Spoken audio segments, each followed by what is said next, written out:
Okay, welcome everyone to Incite Group's webinar on Omnichannel Customer Care and Experience. Over the next 45 minutes or so, we're going to be discussing how to define your customer support strategy in an increasingly complex digital world, how to create unique experiences across various digital touchpoints, and how to coordinate customer care, technical support, and customer success across new channels for outstanding customer experiences. I'm Josh Gordon. I'm organizer of Incite Group's Customer Service Summit, and I'm going to be your host for today's webinar. Our focus here at Incite Group is to share expertise, thought leadership, and best practice from the world's leading brands. And I'm delighted today to be joined by the following two customer care experts. So firstly, we have Chip Liebenow, who's Director of Customer Service at Home Depot. Hi, Chip. And secondly, we have Tisa Sinclair, who is Director of Social Response for AARP. And wonderful to have you here as well, Tisa. Now, before we get started with today's discussion, I just want to remind you that we are recording the webinar and we will send out the audio recordings following this. The webinar is also very much interactive. We've had over 800 of you sign up, and we want to get you involved in a number of sort of anonymous polls we're taking, and also various questions throughout. So I do urge you to sort of type your questions into the chat box, and we'll be sure to try and incorporate as much of these throughout the discussions as possible. Finally, we are also using the hashtag InciteCS, which you can see at the top right of the slide. So again, any questions or additional thoughts, be sure to tweet away. Quickly, just before we kick off, Chip, just to start with, can you quickly tell us a bit about your role and I guess what sort of support channels you currently use at Home Depot? Yeah, I'd be glad to, Josh. And first of all, thank you very much for having me. Very excited to chat with you today. So my position is I am the Director of Customer Care for Home Depot, and at Home Depot, that's kind of code for the complaint center. So my specific role deals specifically with complaints. Now, Home Depot has several different call centers. We work very closely with all of them to integrate our entire CX experience. So I've been with Home Depot for 15 years. Started in the field. I've ran stores, held district positions, a regional position, and have now been in this position for over 3 years. We have gone through a massive evolution, and it's been fantastic. So excited to talk about it today. Fantastic. And Tisa, could you tell us a bit about your role at AARP and a bit about the channels that you guys use there as well? Sure. So, well, thank you for having me today as well, to echo Chip. And my role as the Director of Social Response or Social Care, as some like to kind of mention it, we help forge the ongoing social care strategies and processes and official responses to both members and non-members as they interact with their social and digital content. And we're actually a fairly new organization within the company. Our goal and our focus is to really act as a sort of real-time beacon for AARP's sort of outside-in brand identity and reputation. As you know, social media channels, they hold, one of the largest brand reputational risks, and conversations are no longer within the confines of the traditional contact center. So members are reaching out to us on various channels on their terms. So there was an opportunity for us to kind of step in and sort of reinforce that multi-dimensional value of what AARP is, and various channels. It's interesting, even though our call center is still very much the most used channel for customer care, it's still at 86%.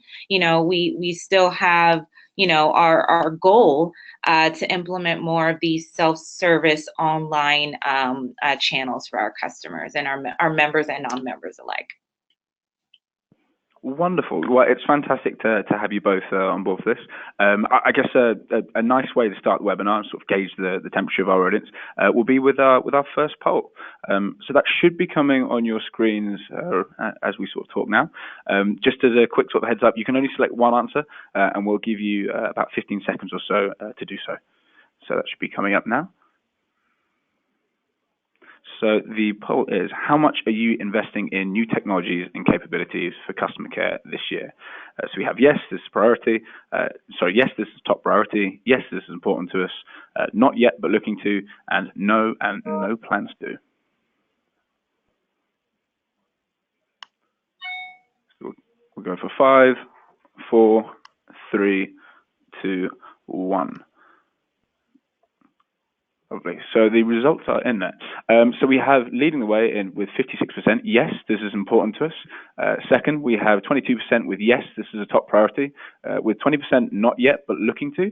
And with 2% no and no plans to. Thank you very much. I mean, Chip, coming to you first. Are these results surprising to you? No, actually, they came out exactly how I would have thought they would have, Josh. I was honestly surprised that even 2% would have said no and no plans to at all. But I think they fell right in line with what I would have guessed they would have been. Wonderful to hear. And Tisa, what about yourself? What are your thoughts on these results? No, it's right on the money. It's safe to say that customers are becoming, more tech smart. And while it's really exciting to be able to see what, our audiences and our members want, it does require some shift in our company approach. So technology is a huge factor in that. So this is definitely not surprising. Fantastic. No surprises all around then. So if we move into the sort of first question in our sort of discussion here, I think if we're all honest here, we all admit that, we're probably a little guilty of sort of, getting bought into buzzwords, and, customer care is no different, possibly even represented in the title of this very webinar. But trying to cut through, a bit of the noise for, just a minute. Tisa, Chip, based on your experience, your organization's requirements, what technology is actually exciting you at the moment, compared to technologies where you think, we might still have a little way to go. Tisa, do you want to get this one first? Sure thing. It's, surprisingly, I'm still a lover of apps. I like to use customer service apps on mobile devices because it's convenient, and it has an always on nature because they're just always available. And people seem to love, performing self-service tasks. And that's a huge initiative for us at AARP.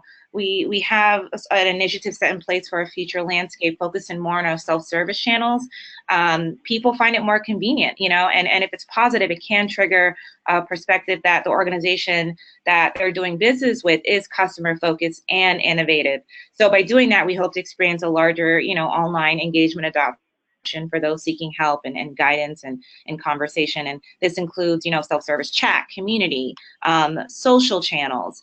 And it's interesting. People have found that consumers prefer using, these sort of self-serving devices over speaking to someone over the phone, further reinforcing the customer or the member's appetite and appreciation for self-serving. I think it's growing nearly as fast as technology is evolving. Fantastic. And Chip, how about yourself? What are your thoughts on this? Yeah, it's interesting, Josh. We live in a very target-rich environment when it comes to new technology right now. And you look around, it's very easy to get lost in all the shiny objects that people can follow. So I've actually was talking to the leader of a healthcare organization recently, and she said, we're trying everything. We've got AI going, we've got new channels we're looking at, we are onboarding data scientists to go through and figure out what the newest approach we should take on each thing. But I kind of stopped and I said, what problem are you solving as you go through all of that? And she looked at me and she goes, yeah, that's kind of the problem, is we've got a lot of solutions and we don't have a problem. So the first thing I would say as we start the discussion of what new technologies are out there, what are the most exciting, it's always important to start first with your company's culture, and secondly, what problem are you solving for? So broadly, I would say my favorite technologies are the ones that have no bugs, somebody else has fixed them, and they drive growth, or they drive revenue and reduce cost. Now, that's always the holy grail of everything we're looking for, of course. But I would say AI is probably the area that I'm most interested in right now. I think it's rapidly developing area that we can't overlook. We don't want to fall behind anybody, but I also don't want to lean out so far over my skis that I get a little wobbly. So one thing we're looking at right now is rolling AI solutions out internally. So rather than testing it on our customers, we're looking at testing it to assist our associates in providing that outstanding customer experience we're looking for. To give you an example, Josh, we are working with a company right now. We are onboarding their software, which gives our leaders the ability to get real-time coaching feedback. So our agents, as they perform throughout the day, we're able to put in algorithms and certain guidelines that give them immediate feedback on their performance based on the different metrics we're looking for. If they're having opportunities in any particular area, this will not only identify those areas, but then tee up some micro learning that they can take that'll help improve them. It then also generates a personalized report on that associate's behaviors and performance, sends it to their supervisor and manager. And then in the background, it's also building a very customized curriculum that our training program can handle. So that way, as we focus on our agent, not only are we training and developing them the right way, we're also organizing our entire coaching system around the training to work in tandem with our supervisors leading the coaching. Because of this, we've actually been able to jettison our quality program. And the reason we were able to do that, Josh, is we are very unscripted. We are driving for an outstanding customer experience. And we found that our quality team had really turned into more of a coaching team than an audit function. And when you had two different entities doing the coaching, it was actually confusing for the associate. So we actually started with the associate experience. We got the coaching piece down to just the supervisors and managers. We then brought in a tool using AI to enhance that experience and personalize it. And what we've seen as a net result is not only is the customer experience been going fantastic, our associates are thrilled because they're feeling developed, they're feeling that special attention, and their training and development is very personalized and catered to them. So I think it's important that technology is always used in tandem with people. One of the favorite sayings I've heard is, let people do people things and machines do machine things. And when you bring them together in balance, it can work very well. I think where people lose their way, different leaders, is they get so caught up in the shiny object and chasing the newest technology that's going to solve everything. And they get in and they realize, wow, technology is great and it's an enabler, but I still have to bring my people along. And we cannot forget our agents that are ultimately the ones delivering that fantastic experience for our customers. So, yeah, I would say AI is what I am most excited about to answer the question, but I definitely want to anchor that in as you look at new technologies, as you go forth into the sea of the idea fairies, make sure that you are embedding that solution, anchor it to a problem statement, never lose track of your company's culture and make sure that it fits with that. And remember, ultimately, what you're trying to do is drive a customer experience. So it's a fantastic point there. And I think, yeah, one thing we all sort of need to remember is not just having technology for the sake of having technology. I think obviously, yeah, linking it back to, those problem statements and really making sure that, you're, I guess, driving an actual need for the technology you're investing in. Fantastic sort of examples there of how you guys are using AI as well. Tisa, you mentioned, apps there, you mentioned, self-service chat, social chat, and so on. What do you see, I guess the real impact of these things being, your organization, and can you provide maybe some examples of how you've been, utilizing these? Sure. Like I said, we want to sort of initiate or set in place a future customer service landscape that focuses more on our self-service channels. And there's various ways that we can do this. We would love to utilize certain channels. I think AI and bots was mentioned. Even though it has its pros and cons, people genuinely find them useful, and they deliver that automated customer service, yes, but we can do it in a more personal sort of feeling way where it feels like we're talking to a friend rather than a customer service agent. And obviously, when it comes to things like, Facebook Messenger bots, it makes sense to use a platform that everyone is already using to really enhance that CX experience. And it's a way to help customers in a more personal way that will incorporate your brand values and your tone and your voice. And it also helps you be seen as a more sort of available in the eyes of our customers or our members and non-members alike.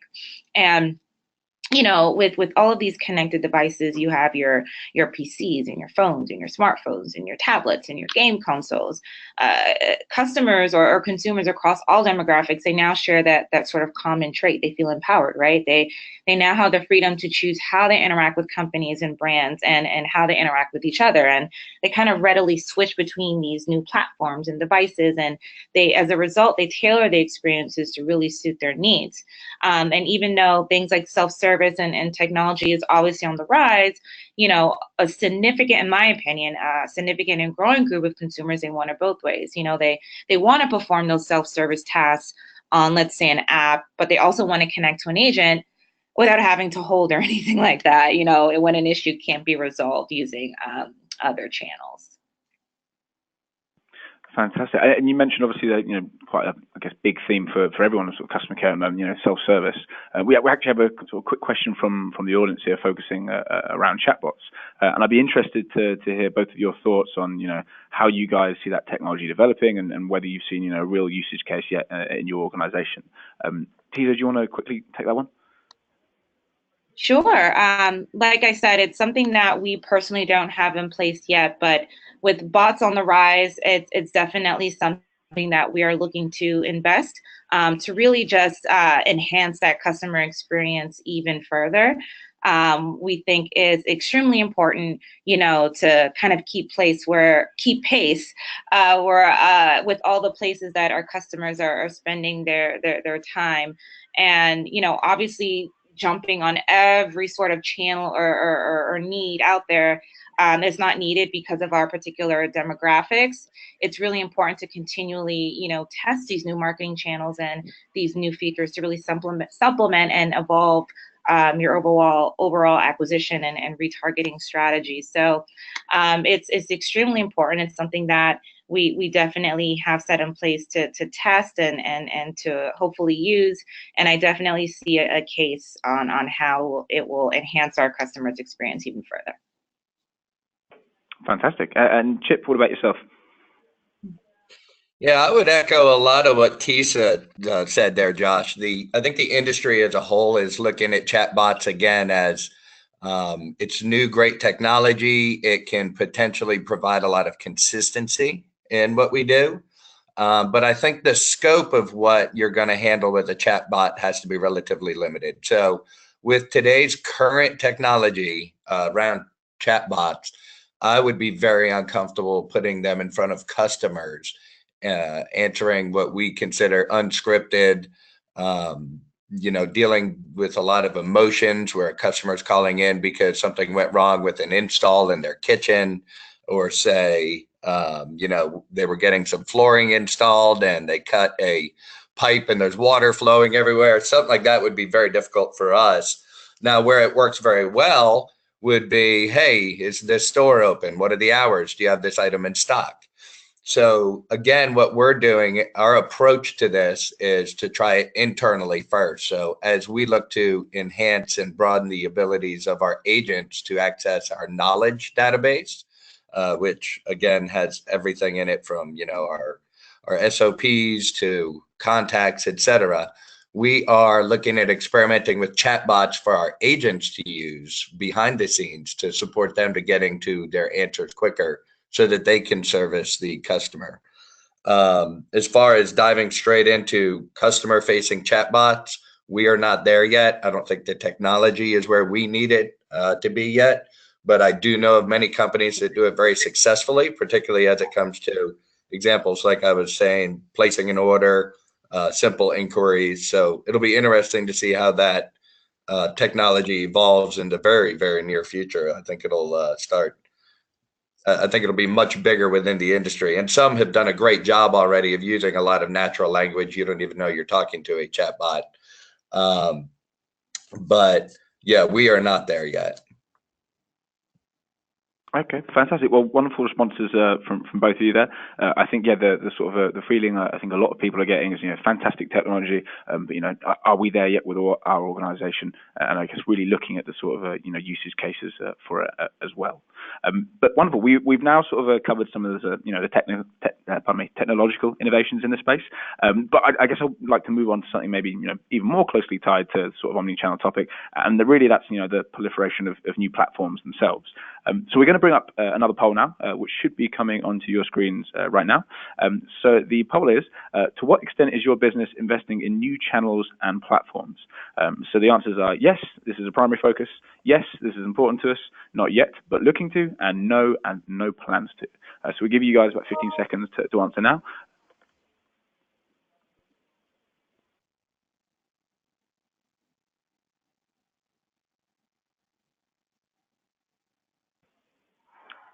Okay, and we'll close that poll in 5, 4, 3, 2, 1. Okay, so our results are, we have 48% say yes, this is important to us. We have 29% say not yet, but looking to. 19% say yes, this is a primary focus, and 3% say no and no plans to. Okay, I mean, Tisa, we'll go to you first on this one. Do these results, surprise you? No, not at all. I mean, you want to be careful with this, right? And I mentioned this before, you want to be where your customers are, but you also want to make sure you're doing this, in a smart and efficient way. So you don't have to join, every channel or every platform. It's just not needed, especially when it comes to your particular target audience or demographic. So, but it is important to just continually test these channels and evolve and grow. And I'm a big, fan of trial and error. That's how you learn. So this result is definitely not surprising to me. Fantastic. And Chip, what about yourself? What are your thoughts on this? I'm very aligned with Tisa's answer. Not very surprised at the answers. I think it's right in line with what we would expect based on tons of conversation around this in the industry. And it's funny, this one tends to get segmented out by demographic a lot, right? So whether it's a baby boomer versus a millennial and who wants to be met on what channel and where. And Tisa hit on it very well earlier, I believe, when she said, the ecosystem is really the combination of all of your channels and the ability to move between them seamlessly. And I think we're going to talk a little bit more about that as we go forward. But I think this poll reflects that same sentiment. Fantastic. Yeah. So the headlines there obviously being, demographics, finding where your audience are, and obviously, making sure you test as well, making sure it's actually relevant for your audience. So I guess sort of going forward then, looking at, various different channels and platforms, what have, for you guys been, the main sort of things you guys have been investing in? How do these, new channels or the channels that you are currently invested in, play into your customer support strategy and I guess, their experience of your brand as well? Chip, do you want to go first on this one?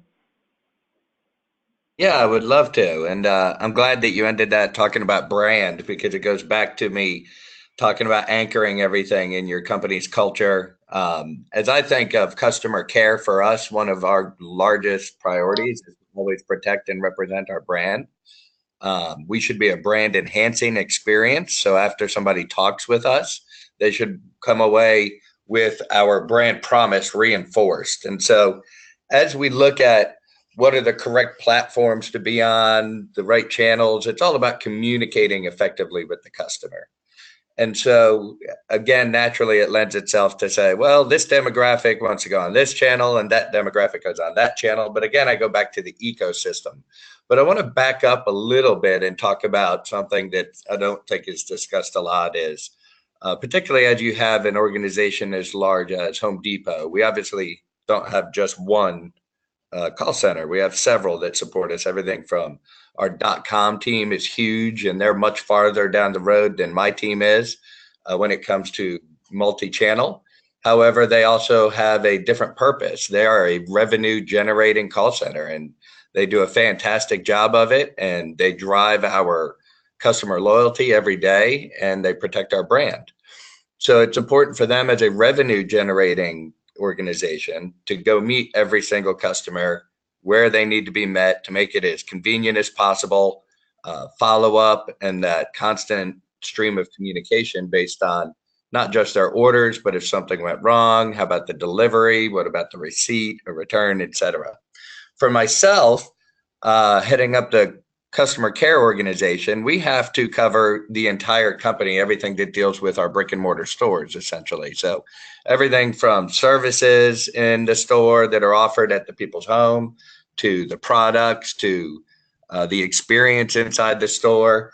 And so I want to make sure that I'm giving that frontline associate that we have spent a lot of time training and empowering every opportunity to deliver our brand promise on the front end. So if I begin, let's say, for example, our online team has had a ton of success with SMS. As I think about adding SMS as a channel to my complaint center, I will probably be able to reach out and make that more convenient for them to reach me. But then I also, by definition, have eliminated my team as a escalation point. We have now taken over the front line. So do I necessarily want every customer that's standing in line and is not happy with the way that the cashier looks? Do I want my organization to be their first point of contact with that?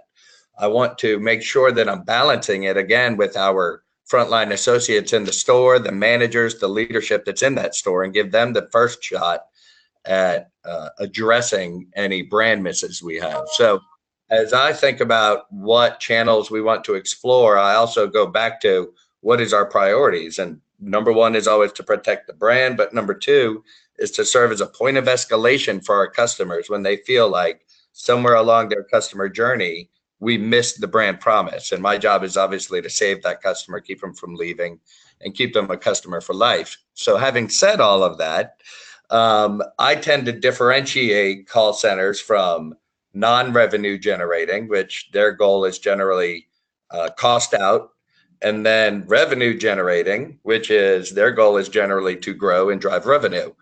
I think a revenue generating call center should absolutely explore as many opportunities as they can to reach their customer and work in conjunction with marketing and PR, et cetera, to make sure that their message is getting out to everyone, and they give them every opportunity, obviously, to make a transaction. On the other hand, for a non-revenue generating call center, it's important to always remember why you exist. So if I exist as a point of escalation, then I do want to make sure that as a point of escalation, once they meet me, that there's no effort, but there should be a level of escalation where they're literally going past the local store and going to our corporate office to file a complaint. And that should be a significantly different communication style than walking over and talking to a associate or a manager in the store. So I do want to make sure that I differentiate on those. The other piece, that we talked about is, how do you measure that? How do you know when your channel is the correct channel? How do you know when you're on the right platforms? And I always go back to three main things. And it's always the associate experience, the customer experience, and finally, does it financially make sense for your brand? So if I can hit that trifecta, then it always makes sense to go and explore that option more. But I also want to tie it all back to, it's easy to go out and just chase channels and say, okay, we're offering 18 channels and we could touch everybody from, Twitter to SMS to chat to telephone, smoke signal, whatever it is. The important thing is to create that ecosystem where the customer can seamlessly move between them and still experience a single brand. So driving the consistency of experience across those channels can be very difficult. And that's where I think too many people move forward too quickly. They don't have the supporting technology to have a seamless experience across channels, so that all the loyalty mitigating circumstances, such as customers repeating themselves, long wait times, having to go through their story over and over with multiple agents, that then it discounts everything you were trying to accomplish by adding a new channel or platform, because when you added it, it was too far separate from the rest of your existing channels and your brand, and you actually drove disloyalty instead of loyalty. So with that caveat, yes, I think new channels are valuable, particularly for revenue generating call centers. I personally am looking at adding chat. I did not answer your question earlier of which ones we're on, Josh. And currently I'm offering phone, email. We are adding chat. We are on social media, and we are working on evolving that strategy. Whereas my online brothers and sisters are across far more channels. They're already on SMS. They're further along with chat. So the other thing that I would add that we do a pretty good job of at Home Depot is we do have an overarching customer experience team that helps to integrate all of us, make sure that we're following a single strategy, keep us all on the same platforms so that we can truly speak with that single voice of one Home Depot. Fantastic. Yeah, and I think obviously big theme there of moving seamlessly between those platforms and those channels, and a fantastic soundbite there of solving problems and fulfilling brand promises. Obviously, what we'd all ideally like to do. Tisa, I guess you probably have a fairly interesting take on this, especially with AARP's senior focus sort of demographic. I'd be really, keen to hear, I guess what your experience is, how you've been investing into new things and how this plays into your brand as well. Definitely. And I know Chip kind of touched on the sort of one social ecosystem. I think that's extremely important. I did mention this before, even though the phone generates 80% of our member and non-member contact, is really important that we look at social media and digital channels because it holds one of the largest brand reputation risks. Experiences and perceptions of a brand or organization, they're now made public, right? And members and consumers, they sort of commune and they discuss how they and others are being treated or supported by our brand. So it's all public facing now. And even though, our demographic is older, more and more people are realizing the importance of moving toward that digital space. And our goal is to have that sort of centralized umbrella with that focused engagement. We want to wire in our social outposts into one digital platform to really understand and service all member contacts. In terms of channels, obviously Facebook is our baby. It's where most of our members convene, and it's where we spend most of our time. We also have a very active Twitter community that it's growing. With all customer care, once people start seeing a brand engaging in a channel, that's when engagement starts to grow. We're wiring in YouTube now. We respond on our app. So if anyone makes a review, we make sure that we're there responding to that review, whether good or bad. And of course, we have plans to wire in more of our social channels, LinkedIn, Instagram. We want to ensure that positive brand, to keep going back to that brand reputation and experience. We want to harvest those raw interactions and conversations to really elevate member perceptions and experiences. And we also want that feedback, from our members and non-members and their pain points or moments of delight to the business units within our organization for that clear outside-in context, and then monitor for brand reputation and improvement. We want to understand how our members and prospects are interpreting our offerings online, and really work with teams to create those positive experiences and that brand identity, and look for opportunities for even new content and campaigns that are now being based on direct member wants and needs. So that's the really cool thing about this new sort of space that we're diving into within the organization. And we want to provide that consistent presence. We want to consult. We want to give advice, realistically. We want to convert brand detractors. We want to inspire for the 50+ community, especially when it comes to advocacy. We have very dedicated members that look to us, that look for guidance on how we're going to take action or take a stand on a certain issue area. So it's really important that we're right there supporting our members where they are. Fantastic. Yeah, and I couldn't agree more with, I guess, with both your statements, but in particular, you know, there's bits you mentioned there about, you know, advocacy, you know, customers feeding back to you and really talking to each other, and really, you know, that overall sort of, you know, sense of, you know, community support, especially, you know, over social, that, you know, these sort of, you know, new channels and existing channels, you know, provide. I guess the next sort of question I have for you guys, in terms of, you know, your investment and your adjustments that you make moving into, you know, new channels, and I guess the customer expectations that come with them, how do you typically, if, you know, when you take a new channel, what metrics would you typically use to sort of measure their success? Tisa, would you like to go first on this one? Sure, and there are a couple of ways that we look to measure, not only just within digital, but company-wide. Obviously, there's NPS, that overall customer loyalty and sentiment about your brand.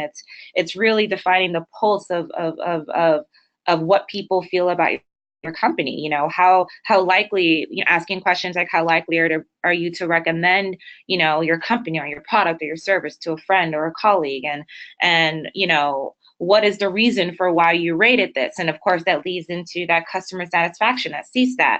You know, how happy was that customer with the response that our agents gave? Was it fast enough? Did it help, you know, the organization, or did it help you write the answer that you were looking for? Was it easy to find? You know, there are so many ways you can measure this satisfaction.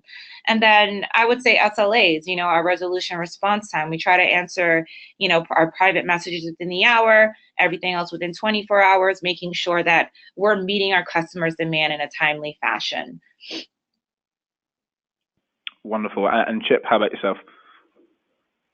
Yeah, you know, it's interesting. One of the jokes I make all the time is we're only as good as the last book that was written. And you know, back in the day, they wrote The Ultimate Question, and everybody went to NPS, and then now we've got the effortless customer experience, and everything's measuring in terms of that. We have done a pretty good job of defining who we are, what we do, why we exist. And we bucketize all of that into three groups. And I was talking about it earlier. Everything starts with the customer. So it starts with customer experience, then the associate experience, because we're never going to deliver a great customer experience if our associates are not happy and resourced appropriately. And then finally, there's the financial piece where we're always trying to gain efficiencies and be as productive as possible. So looking at it in terms of those three, we actually have broken each of those areas down to an acronym for the behaviors we're looking for. And so, for example, our associate scorecards on how they deliver the customer experience, we broke it down to CARE, which is value the customer's time, actively listen, resolve their problem, and then educate them. And all of their scorecard is around that, as well as their metrics. So our metrics are always around those three. And I think as you're measuring adoption of a new channel, the other thing you'd have to look for from the customer is, hey, are they moving from one channel to this channel, or are we getting incremental volume on this channel that we've added? The other piece is to evaluate that CSAT or NPS, whatever you use, on the new channel or platform, and say, okay, are they happy with this? One thing that I think most organizations find is that email is probably the channel that has the lowest NPS or CSAT score. And that's probably a whole nother conversation I could get into and talk about for 30 minutes of why. But the next piece of that is, how does the channel integrate with other channels? So for example, email, once I'm on email, am I able to easily move over to another channel and come back? Or do I feel stuck on email? And I think a lot of that goes back to channel guidance, Josh. I'm a big fan of letting the customer know, hey, based on, and it could be based on many factors, based on speed to answer or occupancy, you could guide them to the right channel for ease, or you could guide them based on their topic. Here's most likely the channel that's going to work for you the best. And then finally, we want to never forget our associates and make sure we're talking to them and saying, hey, agents, is this a better resource for you? How do you feel about the communication with your customer using this channel or platform? And so it always comes back to, Is the customer taken care of? Is the associate happy about it? And does it financially make sense? And I think if you stuck with those three buckets and customize the metrics you're looking for to the problem statement, again, that you were answering, that you were solving for initially, I think you would end up with exactly the right scorecard to measure that channel or platform. Fantastic. Yeah, always linking back to that problem statement, and does it make sense fundamentally? Looking obviously at your central goals and sort of success metrics around that as well. But wonderful answers from both of you there. Moving on to the next topic, and you've both touched on this already. I guess with the rise of these various new platforms and channels and so on, one of the inevitable challenges of omnichannel strategy is really ensuring consistency, both in the standards of your service and of course representing the sort of brand and brand messaging as well. So the next poll that we have coming up now, we're going to be essentially asking how joined up is your omnichannel strategy. So it should be coming on your screens right now. The question is, to what degree does your organization provide a consistent customer experience across different touch points? So the answers that we have this are yes, we've excelled at this, yes, we have achieved this, no, but we're on the way, and no, we're not even close. So we'll give you guys 15 seconds to answer that now. You can just see the results coming in on our screens.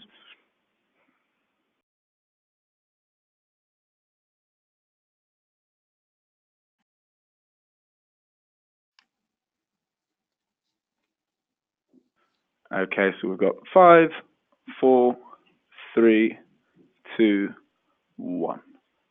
Wonderful. Okay, so the results we have in front of us, we have 55% say no, but we are on the way. We have in second 22% say yes, we've achieved this. 16% say no, we're not even close, and 7% of our audience say yes, we have excelled at this. So we're going to go to Chip here for these ones. Chip, did these results surprise you? What are your thoughts on this? I'm impressed with everyone's honesty here. I think the results are probably very accurate and do represent reality. It's funny to me, everyone loves to talk about omnichannel, Josh, but I would argue that 95% of all organizations out there that believe they're omnichannel are truly multi-channel. And so this really gets to that, is I think people at the core really understand where they are in the journey to meet the customer on every platform and channel that they want to, and be able to seamlessly move across them, as well as provide that consistent customer experience. Because when you can truly accomplish all of those and the customer is experiencing one brand effortlessly and it's consistent, that's when you've really reached an omni-channel state. So I'm impressed with the honesty. I think the 55% saying no, but we're on the way, that's probably the right place to be and be looking at it. I would challenge a lot of the ones that say, yes, we've achieved this. I think there's probably a lot more opportunity there than they would imagine. And then, yes, we've excelled at this. I would love to meet you and bring you in to walk me through exactly how you can achieve that right now. Those you guys are probably the geniuses. But then the ones who say, hey, we're not even close, I think everyone has those days where we wake up and say, wow, I've discovered a new problem and we are not even close to being where I need to be to seamlessly move across all these channels, to be very consistent on each one, and really provide that outstanding customer experience. So this one's almost emotional for me, and I'm really impressed with everybody's honesty on it. So I love this question, Josh. Wonderful. I mean, yeah, I think we'd all like to hear from those 7% after the webinar. Make yourselves known by all means. If you can have them call me right after this, I'd appreciate it. Definitely. Tisa, what about yourself? What are your thoughts on this? I wholeheartedly agree. I would say I would admire the honesty. Everyone craves that consistency across the organization. We all crave that consistent omni-channel presence. And if you don't use, or align yourself on the same branding and messaging and overall tone across all channels, then your organization does run the risk of confusing your both, current and potential customers. So it's extremely important. And I love the fact that I love the no's, but you're on the way. It's because at least you're on the right track. And I think that's all that matters. Wonderful. You mentioned there, obviously, branding, messaging, tone. I mean, going forward, how would you say, you ensure that consistent customer experience across, various different touch points? What are the main sort of lessons for yourself, Tisa? Yeah, definitely. I think first and foremost, you and all teams need to create a plan. You need to focus on, and which is what we do here, prioritizing the customer experience and the customer relationship, and making sure that you're actually putting the member first and solving the member's problem at every single touch point. Because it's difficult. A lot of brands, and they find it difficult to really execute multiple digital channels. And I think the key is to really develop a strategy based on hardcore data, and then providing actionable insights and executing on strategy and governance and design, then selecting that right technology for an effective implementation, right? There's a process to that entire CX journey. And then, of course, optimizing the results that work, and then learning from your failed attempts. Like I said, fan of trial and error. That's the only way that you can learn. And you also want to choose your channels wisely. I explained that before, with the aim to just really satisfy and really put the customer first. I couldn't agree more. Obviously, yeah, testing, making the most, obviously, the data you have, and really, fundamentally managing, both expectations of yourselves, but obviously more paramount than anything, those of your customers. Chip, what about your thoughts on this? Yeah, it's interesting. When Tisa started off, she said, "You got to have a plan," and it hit me. I was like, "That's the answer." That's she could sum it up right there. For individuals, it's funny. We always talk about first visualizing and then doing. And I think that's so important for particularly you study it with high caliber athletes and people under high pressure situations, and that's how they're able to execute.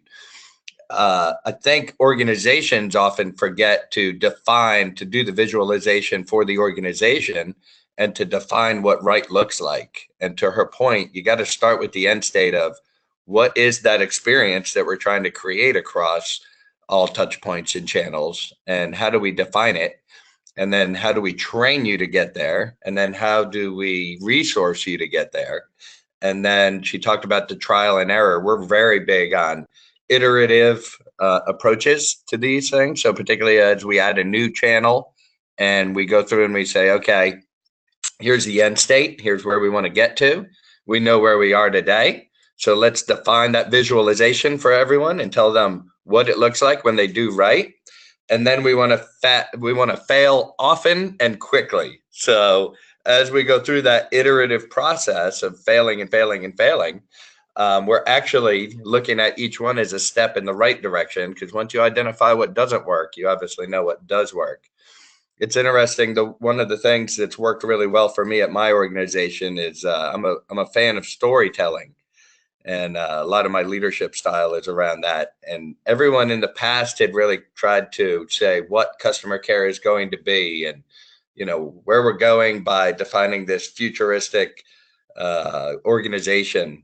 And one of the things that I did is I said, I want to talk about how we've been around since the beginning. And there's this great story. It's a Home Depot legend, really. It's in the book Built from Scratch, if you've ever heard of that. It's about the beginnings of Home Depot. But after they had about 10 or 12 stores, they found, hey, we have a need to have a consumer advocate, and we really need somebody who's going to be our director of customer service for us. And so they invented a fake name called Ben Hill, and they thought that name was very friendly sounding. And so they put up signs in all the stores that said, if you didn't have a great experience today, call our director of customer service. His name is Ben Hill.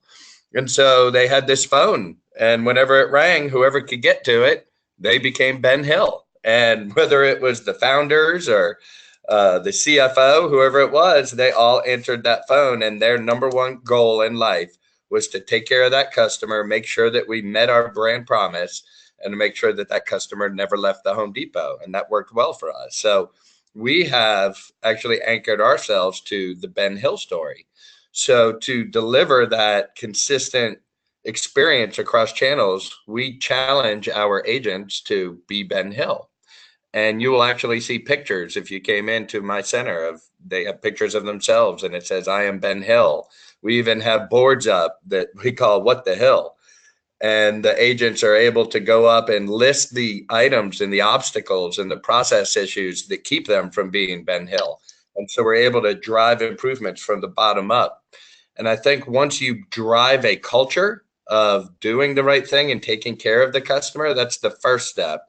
But then you have to have a strategy that keeps up with that. So this is where all the things we've discussed today really come together. You got to have the right technology. You got to have the right hiring process. You got to have the right reward structure. You got to have the right channels. And all of that's got to come together in your strategy. And nobody's going to get it right the first time. And you've got to be ready to fail, but you want to fail as fast as you can and as often as you can so that you get it over with and you can really hone in on those best practices of what works going forward. The other piece that I alluded to earlier is we do have that overarching customer experience team that really works in an agile method with us. They cover all of our call centers, and as a call center does any kind of process change or adds a new technology, they do a fantastic job of making sure it's integrated through all of our call centers. And any of them that don't do it, we're at least able to interact with the customer in a way that feels very consistent across each of those centers, as well as each of the channels and processes, so that we are always speaking with one voice from that one Home Depot brand. Fantastic. Yes, we have Home Depot channeling Spartacus there, but I guess that fantastic idea there you mentioned, failure is the right direction, and really looking at the experience that you're trying to create. Really fantastic answers from both of you there. I guess the next sort of question I have, if consistency isn't enough of a challenge, personalization is obviously very much a hot topic, for every brand these days. And I'd be interested to sort of hear from you guys, how personalization plays into your omni-channel sort of customer care experience, and really what that means for your organizations. Tisa, do you want to take this one? Sure. I mean, when it comes to personalization, we want to make sure, and I kind of touched on this a bit, just matching the tone, speaking in their language, ensuring that authentic, empathetic, and transparent responses, even down to just, thanking, people for following up or for tweeting or commenting back to us. And also like implementing, I would say, policies and strategies that's company wide across all channels, whether it's digital or traditional. For instance, we developed a crisis plan to ensure that we worked across, multiple teams to monitor and escalate and respond not only quickly but appropriately while keeping our brand reputation intact. And it was important that, when doing things like this, we remain consistent with messaging and tone as it pertains to how we communicate updates and do our resolutions and our follow-ups. So it's extremely important when it comes to how we personally interact with each individual members when whether it pertains to, messaging on just their particular membership issue or any sort of company-wide initiative. So I guess that's just one of the examples in how we sort of coordinated on consistency across channels. Fantastic points there, and I love obviously highlighting tone and really what constitutes an appropriate response, and really matching that language across the board. Chip, how about yourself? What are your thoughts on this? Yeah, it's interesting, Josh. I think I had shared with you prior to this. I'm actually at a conference right now and came back to take this webinar. But one of the key themes that came out for 2018 is hyper personalization. And as we talk about technology and, where things are headed, this is one of those things that does keep me up at night. I think the industry in general is behind on this. I think it's a demand that our customers have, and most of us are not there. Now, this one, when it's done correctly, I think really drives the omni-channel experience. The difficulty in it is all of us, as we evolve, you're moving through a technological journey as well as a training journey. And So we're all dealing with conversions from legacy systems to new systems and getting the data to work and then analyzing that data. But think of a world, Josh, where you're as a customer, you walk into a Home Depot store and then you walk into tool rental and you rent a tool after you just returned something in the store. And then you call our .com team and they say, oh, hi, Josh, we see that you just made this purchase. Is there something we can help you with? And you say, no, actually, I needed some help getting this home. Oh, that's great. We have a truck there. We're going to have it lined up for you. The problem behind that is there is so much data that you need to maintain on that individual in a exclusive record to follow that person through their journey to truly meet them where you need to.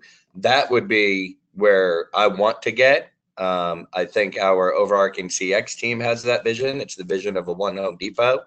And when you can truly anticipate people's needs, the other interesting technology around this is the Internet of Things. So imagine we call you before your dishwasher goes out and say, hey, Josh, your dishwasher, I hope it's been running great for you. You've had it for 11 years now. We did just get a sensor that went off and says it probably needs to be serviced. Can I go ahead and have somebody come out tomorrow between 8 and 9 and fix that for you? That's really where that personalization comes in. People, there was a time people didn't want to be a number. Now we don't want to just be a name. Now we want to be a living, breathing, interaction with that company that's seamless throughout. And the more predictive analytics we can use, the better we can utilize those technologies to anticipate their needs, the better that we can get to know our customers' shopping habits and preferences, the better we're always going to go meet their needs. The problem with all of this is as fast as we go, I think expectations are always going to evolve faster than our delivery. But that's good job security for us at the end of the day. So I could talk about this one for hours, Josh. I think it's fascinating. I think it's the next level of customer service, and it goes away from just meeting a need and anticipating it and exceeding it. I couldn't agree more with both of your comments there, and I think another wonderful soundbite there, not just being, not wanting to be just a number, and now no longer not just wanting to be a name either. But there was a absolutely fantastic, discussions with you guys over the course of the last hour.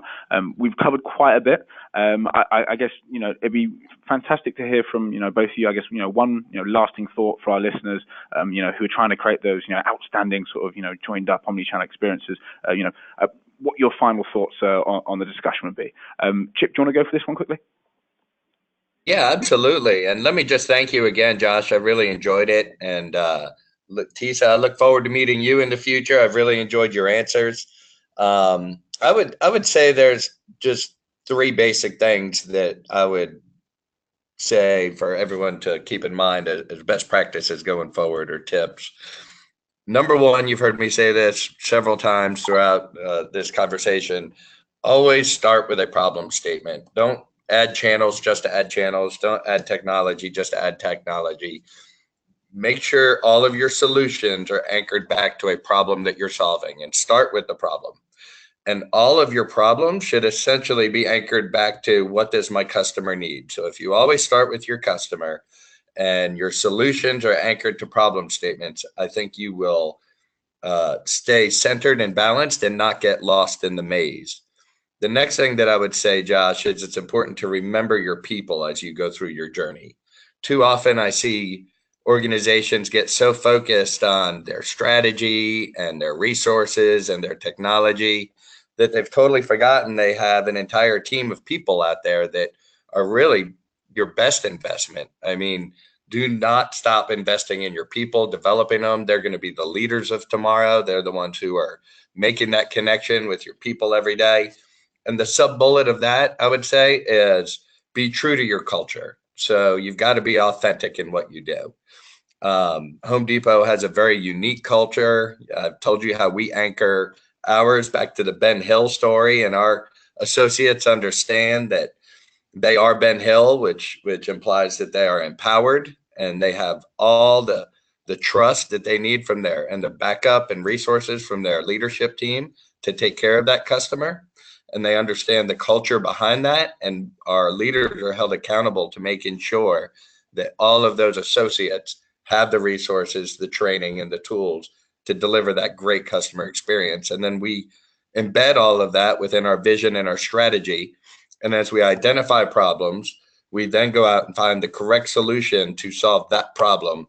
And we don't collect solutions that we then look later for, oh, I wonder what problem we'll solve with this. So those would be my big takeaways. Fantastic. And Tisa, how about yourself? What are your lasting thoughts on this? Yeah, and I just want to thank everyone for listening in, and I really hope you took something away from this webinar. And Chip, he mentioned it for me, numbers 1, 2, and 3. You want to put your customers first. You know, you want to listen to your consumers and really figure out the pain points, and then prioritize it. Prioritize the projects that you have within an organization that will make the greatest impact on your consumers, and then design really great, exceptional experiences for them. And then, of course, implementing them with your partners and working with everyone within your organization to make this happen. Because, you know, customer experience, it involves giving that really first-class customer service. People, they want to feel like their needs are being met, and they're looking for a quote-unquote caring and empathetic person to respond to them. And here at AARPX, we make sure that we ladder up, you know, our principles in our response and our messaging to make sure that we're kind of following these guidelines. One of the principles is making sure that our messaging is inspiring. You know, we inspire our members by creating sort of excitement over the possibilities of what we can do together. We want to inject a hopeful and purposeful tone and really facilitate interactions that will renew our members' sense of purpose and really guide them through all of life's transitions. We want to make sure things are effortless. You know, we understand that everything requires effort, but we want our consumers to think of their interactions with us as effortless, quick, and easy. We do this by integrating and pretty much carrying over information from one part of the sort of consumer experience to the next, and by definitely removing that complexity from our interactions. We want to make sure consumers know that we get them. You know, we should show that, you know, AARP understands what matters to each and every member or consumer, and really prove that we're committed to listening and learning. And we can do this by identifying and prioritizing and creating consumer experiences that matter most to each and every individual consumers. And then, of course, iterating these experiences to really ensure their relevance to consumers over time. So just want to stress, put your customer first. Fantastic. I couldn't agree more with both of those. I think that in summary, obviously, put customers first. Don't just have text just for the sake of having it. Manage expectations, you know, prepare to fail, and fundamentally be authentic as well. Unfortunately, that does now conclude today's webinar. You know, we've had some really, really fantastic discussions and some great questions from the audience as well. My apologies that we weren't able to get round to answering all of those. A massive, massive thank you to our fantastic panelists, Chip and Tisa. It's been an absolute pleasure to have you both on here, and really, you know, great to hear your perspectives on this topic. Before everyone leaves to get a well-deserved coffee, just a quick reminder that we will be sending out the recordings of this webinar shortly after, so no need to worry if you missed any parts of the discussion, or if you have any colleagues that want to listen in as well. What's more, both Chip and Tisa will be joining 30 more outstanding brand speakers and 150 plus in-house customer care leaders this June 7th and 8th at the Customer Service Summit in San Diego, which is the leading event for customer care leaders on the West Coast, and we'll be bringing together an unrivaled list of senior customer care and social customer support leaders from the world's biggest brands, purpose-built to guide you seamlessly into the future of effortless resolution, seamless digital and social care, personalization, self-service, and much, much more. So if you like today's webinar and you want to hear more thought leadership, more best practice, and more case studies from the world's biggest brands and customer care pioneers, then do please check out the Customer Service Summit. You can see that on your screen now, and just some of the, you know, the outstanding brands that will be speaking and joining at this year's event. So for more information, be sure to check out the link on the summit brochure, which we've just sent through to you in the comment box. And lastly, we'd like to thank all of our our listeners, we'll be sending out an exclusive discount code along with the webinar recordings should you want to attend the event as well. So a final massive thank you to everyone for joining us. A big thank you again to our speakers. I hope you all have a fantastic day and look forward to seeing you all again soon. Thanks, everyone.